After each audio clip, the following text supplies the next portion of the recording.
अब इतनी बड़ी बात क्यों निकली थी? एक छोटी सी किताब छपी थी जिसमें लिखा गया था कि नबी अनपढ़ आए, अनपढ़ रहे और अनपढ़ चले गए। मैं पूछना चाहता हूं, मैं मुनाजरा करने वाला आदमी नहीं हूं, मुनाजरा तो सर्जन करते हैं, तो दवा बेचने वाले लोग हैं। ये मुनाजरा तो आपसे हमारे बड़े बड़े आलिम करेंगे, हम तो उन आलिमों के स्टेज पर बैठने की हैसियत नहीं रखते, हमारी तो उतनी भी हैसियत नहीं है कि अगर वो आलिम बैठे हो हम जाकर स्टेज पे बैठ जाएं, हमारी उतनी भी हैसियत नहीं है।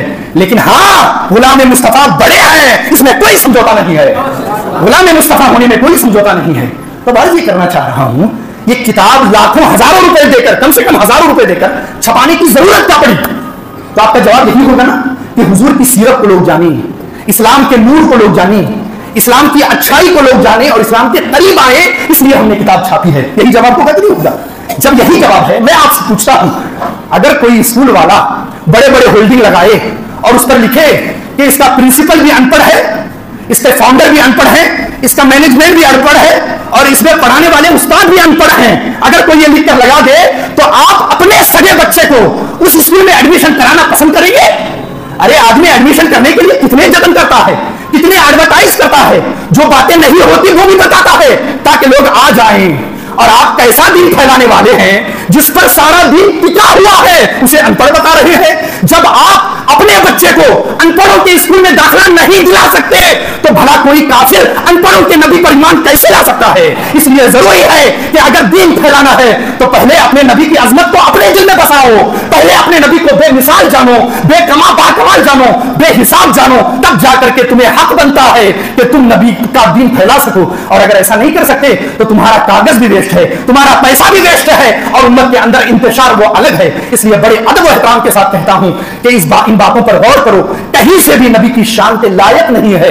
और क्या गुनाह हो जाएगा अगर कह दिए, डिक्शनरी में तो लिखा है, कह दिए तो क्या गुनाह हो जाएगा? मैं बताता हूं, मेरी बात नहीं है, अल्लाह फरमाता है कुरान मजीद में, अल्लाह फरमाता है सूरह बकरा में, या अय्युहल्लज़ीना आमनू ला तक़ूलू रायना व क़ूलू ज़ुरना वस्मऊ लिल-काफ़िरीन अज़ाबुन अलीम। तवज्जो से सुनना और इन कानों से नहीं, दिल के कानों से सुनना।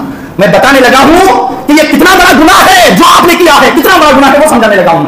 अल्लाह रब्बुल इज्जत फरमाता है, या अय्युहल्लज़ीना आमनू ला तक़ूलू रायना, ऐ ईमान वालो मेरे रसूल को रायना मत कहो, मेरे रसूल को बोलो रायना मत कहो। रायना का क्या मतलब है भाई? ऐसा होता था, हुजूर साहबा के दरमियान बात करते थे तो कभी कभी बात बड़ी बुलंद हो जाती थी, जो हमारी जबान में कह लीजिए उनके सर से चली जाती थी, या वो उनकी तवज्जो हट जाती थी और वो सुनते नहीं थे, नजरअंदाज कर देते थे। तो जब बात अच्छी है मुझे लगता तो वो हुजूर को हाथ जोड़कर कहते, रायना या रसूल अल्लाह, हुजूर हमारी रियायत फरमाइए। समझ गए? साहबा हुजूर से क्या कहते थे? रायना या रसूल अल्लाह, हुजूर हमारी रियायत फरमाइए।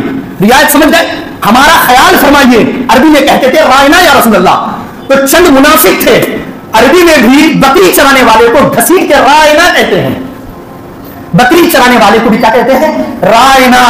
तो अल्लाह ने देखा कि सहाबा का दिल साफ है, वो रायना कहते हैं तो अदब से कहते हैं, और चंद मुनाफिक हैं जो रायना कहते हैं तो हुजूर को बकरी चराने वाले का माना लेकर कहते हैं। तो अल्लाह ने कुरान नाज़िल कर दिया, फरमाया या अय्युहल्लज़ीना आमनू ला तक़ूलू रायना, खबरदार ईमान वालों मेरे महबूब को रायना न कहना, क्योंकि तुम्हारी नीयत सही है लेकिन चंद लोग उसका गलत माना निकाल रहे हैं। तो जो माना गलत निकले मेरे हबीब की शान के लायक नहीं है।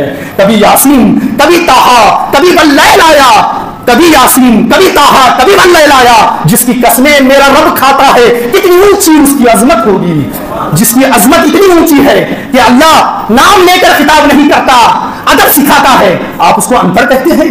तो अल्लाह ने फरमाया ईमान वालों रायना ना कहना,